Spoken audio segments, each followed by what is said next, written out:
Buenas tardes, me encuentro con Aide Osorio Luna, habitante de este municipio. Buenas tardes.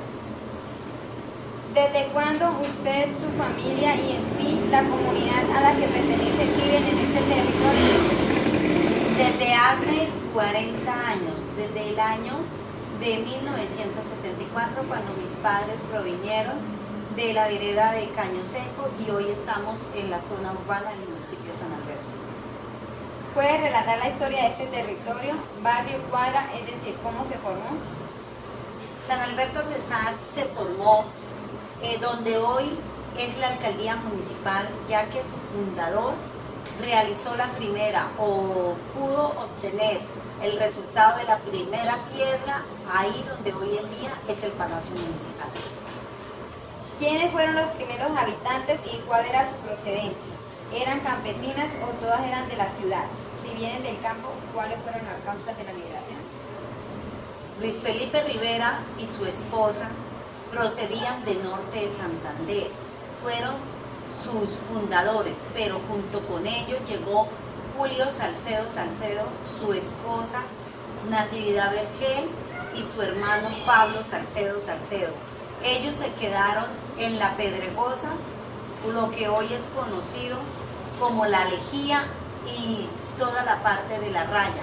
Procedían de Cáchira y de La Vega Norte de Santander. Al igual que Celina Blanco y Rosendo Leal, quienes provenían de el Tolima Grande y de Santanderes, pero ellos se quedaron en el corregimiento del Líbano. Por su tierra fértil lo bautizaron Tierra Santa, que significa Líbano. En términos de infraestructura, ¿cómo fue la construcción de las casas, las calles, los parques y otros lugares importantes para su comunidad? San Alberto hoy lo que se conoce como la carrera principal o la carrera vial mal, carrera segunda, fue las primeras casas que se construyeron y en ellas eran bohíos o casas en bareque, barro y tabla. Posteriormente se fueron construyendo en zinc, pisos rústicos y tabla. Y hoy en día tenemos la construcción de casas de 3 pisos, avenidas ya con pavimentación en asfalto y unas calles donde la comunidad puede transitar tranquilamente como malla vial. Dinámicas socioculturales. ¿Hay bibliotecas o sitios de interés cultural en su territorio, como salas de conciertos, cines? ¿Asiste usted a ellos? ¿Con qué frecuencia y por qué? En la actualidad, San Alberto cuenta con una biblioteca municipal que fue donada por la Embajada del Japón y hoy nuestra biblioteca ocupa el primer puesto. Sí concluyo de vez en cuando a la biblioteca porque soy amante de la lectura y en la parte también sociocultural contamos con una casa de la cultura y donde se dan diferentes cursos, actividades y proyección para el entorno sociocultural de todos los sanalbertenses. ¿En su comunidad existen creencias populares? ¿Cuáles son y cómo influyen en la vida cotidiana de la gente? San Alberto se ha caracterizado por tener la idiosincrasia de todos y abarcar muchas regiones. Tenemos regiones como son la tolimense, la antioqueña, la costeña, la santandereana y la norte santandereana. Cada una de ellas arraigadas con diferentes culturas y diferente diversidad cultural y a lo mismo socioeconómica y sociopolítica, la cual tiene diferentes creencias en cada una de sus áreas y rasgos. En su comunidad existen relatos, cuentos, refranes, coplas, mitos o leyendas tradicionales que sean relevantes para la memoria colectiva de su grupo. Sí, uno de los relatos siempre dimos a conocer y lo hemos dado y lo estamos llevando a cabo es los famosos mitos y leyendas. Nosotros aquí crecimos con esa cultura contada por nuestros abuelos, por esos fundadores, colonos de San Alberto que se sentaban en las afueras de sus casas en un taburete de madera y daban la historia de cómo surgía el miedo por no encontrarse en los hombres a la pata sola que salía en las entradas de las fincas. También para nosotros es muy común que tenemos un río, el Espíritu Santo, en donde se conoce la historia del indio. De cada que hay una creciente, se dice que es que el indio se enfureció con los habitantes porque han dejado de orar y se viene y quiere arrastrar el municipio. En su comunidad existen creencias o celebraciones religiosas. ¿Cuáles son y cómo influyen en la vida de la gente? Sí, como bien lo saben, el municipio es dedicado su nombre a San Alberto Magno. Magno significa grande. San Alberto Magno era el santo de devoción de los fundadores, especialmente de Luis Felipe Rivera, Jaimes. ¿Y qué creencias tenemos en la parte religiosa? Se celebra la Semana Santa, se celebra también la fiesta a la Virgen del Carmen los 16 de julio y también se conmemora el día 1 de mayo como el Día de la Lucha Trabajadora Obrera y se celebra la fiesta a la Virgen de la Torcoroma en el barrio 1 de abril. También se le da honor al barrio 23 de agosto, donde hace referencia a ese barrio que con bazares, serpentinas y reinados lograron crear un barrio hoy de los más grandes del municipio. ¿Cuál es el origen histórico de sus fiestas y ritualidades? ¿Fueron heredadas de sus ancestros o cómo las aprendieron? Poco a poco la cultura, San Alberto está bañado principalmente por la creencia religiosa, aunque hoy en día existe diversidad de creencias y cultos. La Iglesia Católica es la que ha predominado.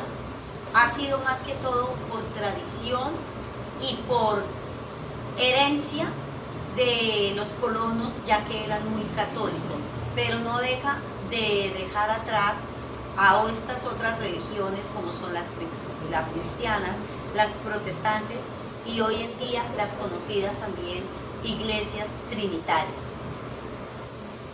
¿Sabe usted cuál es el estrato socioeconómico de su territorio?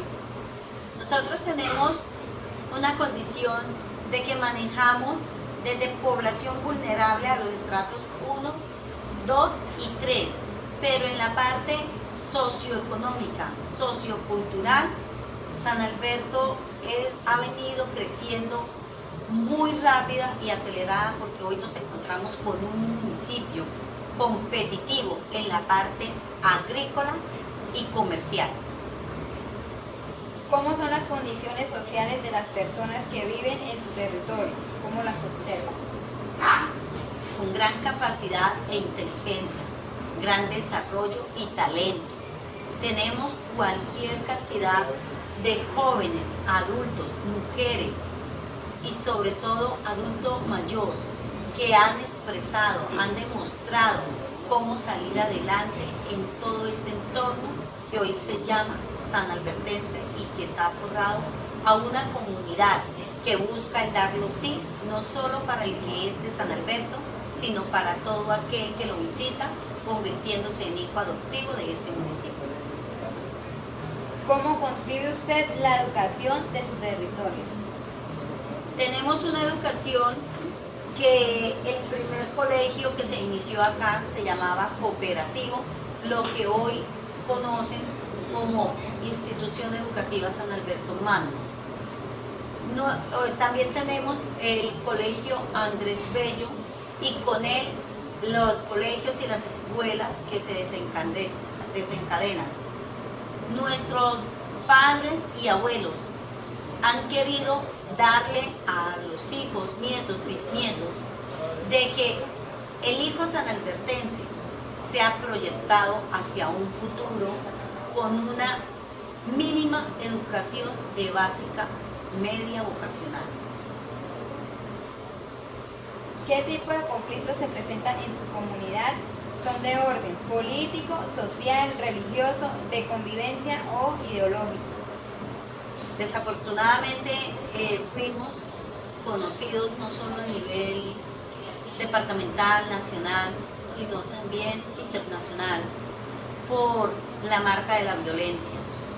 Desde la década de los 70 hasta los años 2005, San Alberto fue un territorio donde fuimos declarados como zona roja, porque los grupos al margen de la ley quisieron perpetrar en ellas, de ver estas tierras tan ricas para producir desde el algodón, la palma africana, el ganado, sorgo, maíz, trigo, ganado vacuno, ovinos, bovinos, piscicultura y todo lo que lo encierra. Los grupos han querido tener ese emporio de quedarse con nuestra región, pero hemos sido los sanalbertenses los que hemos luchado contra esta violencia y hoy en día podemos decir que tenemos un municipio que es relativamente tranquilo. ¿Cuál cree usted que es el origen de esas problemáticas y cómo han incidido en las dinámicas socioculturales de su territorio? A veces la falta de identidad, la falta de muchas veces sentido de pertenencia con su propia región, con su propio entorno. En San Alberto se jugó, antes de los 70, solamente se conocían dos grupos políticos que eran el conservador y el liberal, y era dominado por el conservatismo acá en este municipio, pero poco a poco fueron llegando más iniciativas, más grupos, se fueron convocando movimientos y asociaciones en donde siempre el sindicalista fue el que perdió porque respetaban y luchaban por la unión sindical obrera. También tenemos el entorno de donde vivimos, el cambio y la diversificación de los grupos al margen de la ley, como fue la guerrilla, paramilitares, sicarios, autodefensas y hoy lo que se conoce como las BAPRI. ¿Cree usted que las problemáticas de orden político y económico del país afectan las dinámicas socioculturales de su comunidad? ¿Cómo? Sí, claro. En estos momentos yo creo que no solamente estamos sufriendo las consecuencias de lo que pasa a nivel nacional, sino internacional también. San Alberto está dando hoy una cobertura que no le compete, como es el caso de los venezolanos, que por la guerra que hay interna, nosotros hemos tenido que afrontar porque día a día se nos está creciendo esta problemática y no podemos decir váyanse, no se vayan, porque solamente las autoridades competentes son las que tienen que hacer lo de repatriación o inmigración. Bueno, doña Aide, muchísimas gracias. A ustedes.